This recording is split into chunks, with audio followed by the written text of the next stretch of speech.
श्री महाकाली माता महोत्सव समिति द्वारा आयोजित माता महाकाली महोत्सव का शुभारंभ भव्य पालकी समारोह और श्री माता महाकाली की स्थापना के साथ गणमान्य व्यक्तियों द्वारा माता की महाआरती कर समारोह का शुभारंभ किया गया। विधायक किशोर जोरगेवार की पहल पर श्री माता महाकाली महोत्सव समिति द्वारा आयोजित माता महाकाली महोत्सव का शुभारंभ भव्य पालकी समारोह और श्री माता महाकाली की स्थापना के साथ हुआ।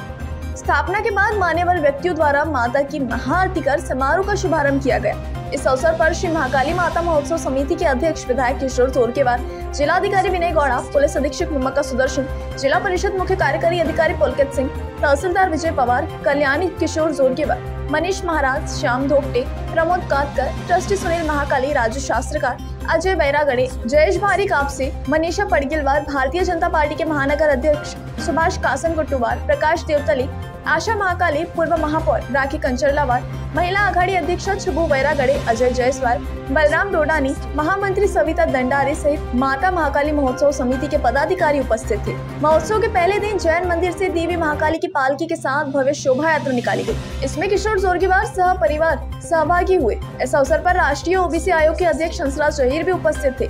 यह शोभा यात्रा शहर के मुख्य मार्गों से होते हुए महाकाली मंदिर पहुंची। इसके बाद महाकाली की प्रतिमा को महोत्सव पंडाल में स्थापित किया गया। तत्पश्चात मान्यवर द्वारा महाआरती कर महाकाली महोत्सव का उद्घाटन किया गया। इस अवसर पर कन्या भोजन का आयोजन किया गया था।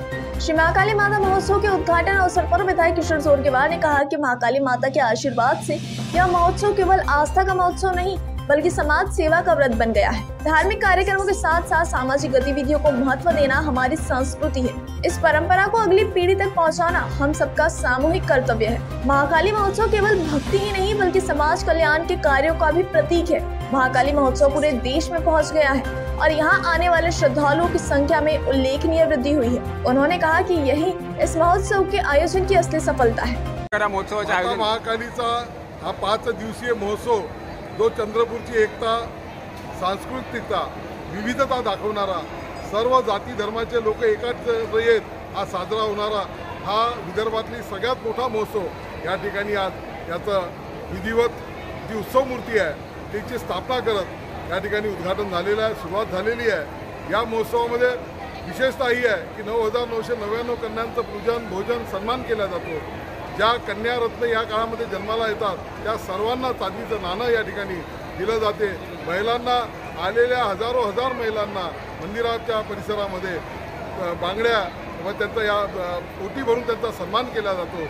आणि एवढंच नव्हे तर चंद्रपूरमध्ये जे कलागुण आहे त्या कलाकारांना एक व्यासपीठ उपलब्ध करत बाहेरचे सुद्धा जे मोठमोठे सेलिब्रिटी या कलावंत आहे, यावर्षी पलक मुच्छल असेल, पन्ना सिंह असेल, साधना सरगम असेल आणि सवाई भट असेल यासारखे नामांकित कलावंत येऊन या ठिकाणी आपला सांस्कृतिक कार्यक्रम सादर करणार आहे। या महोत्सवाचं वैशिष्ट्य आहे की विदर्भातली सगळ्यात मोठी पालखी 5 किलोमीटरची ती पालखी या ठिकाणी निघते। ती अष्टमीच्या दिवशी निघते, ज्यामध्ये सर्व जाती धर्माचे लोक आपापल्या मंडळाच्या वतीनं, आपापल्या समाजाच्या वतीनं देखावे सादर करत सर्व जाती धर्माचे लोक, हजारो लाखो लोक रस्त्यावर उभे राहून देवीच्या रथयात्रेचं, पालखीचं, नगर प्रदक्षिणेचं स्वागत करतात। मी या निमित्ताने सर्वांना विनंती करेन की आपण सुद्धा या माता महाकाली महोत्सवामध्ये सर्वजण सामील व्हा आणि चंद्रपूरची जी एकता आहे, सांस्कृतिकता आहे, ती केवळ महाराष्ट्रामध्ये, देशामध्ये नाही तर जगामध्ये प्रसिद्ध व्हावी या दृष्टिकोनातून जो महोत्सवाचं आयोजन केलं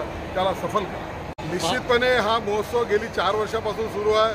हा महोत्सव सुरू झाल्यापासून केवळ महाराष्ट्रातील नव्हे तर लगतची राज्य तेलंगणा असेल, छत्तीसगड असेल, मध्य प्रदेश असेल, आंध्र असेल, गुजरात असेल, या राज्यातील मोठ्या संख्येने लोक या पर्यटक या ठिकाणी येऊ लागलेले आहेत आणि देवीचं महात्म्य अनेक आहे। आता जेव्हा आम्ही संपर्क करतो तर देवीचे भक्त, देवीला मानणारे, देवीचा चमत्कार अनुभव करणारे देश विदेशामध्ये आहे, मोठ्या प्रमाणामध्ये पर्यटक या ठिकाणी येऊन राहिलेले आहे। हे पर्यटनाच्या दृष्टिकोनातून चंद्रपूर जिल्हा हा केवळ भारताच्या नाही तर जगाच्या नकाशावर येण्याच्या दृष्टिकोनातून हा महोत्सवाच्या एक फायदा या ठिकाणी होतो आहे। या महोत्सवाच्या निमित्तानं चंद्रपूरचा सांस्कृतिक वारसा, चंद्रपूरचं वैभव, ज्याच्या पुरातन काळातील अनेक गोष्टी आहेत, ज्यामध्ये महाराष्ट्रातील सर्वात मोठं शिवलिंग आहे ते सुद्धा हे बघण्याकरता मोठ्या संख्येमध्ये पर्यटक येत आहे आणि त्यामुळे पर्यटनाचा उद्योग वाढल्यामुळे इथल्या इकॉनॉमीला, इथल्या व्यापाराला या ठिकाणी चालना मिळेल।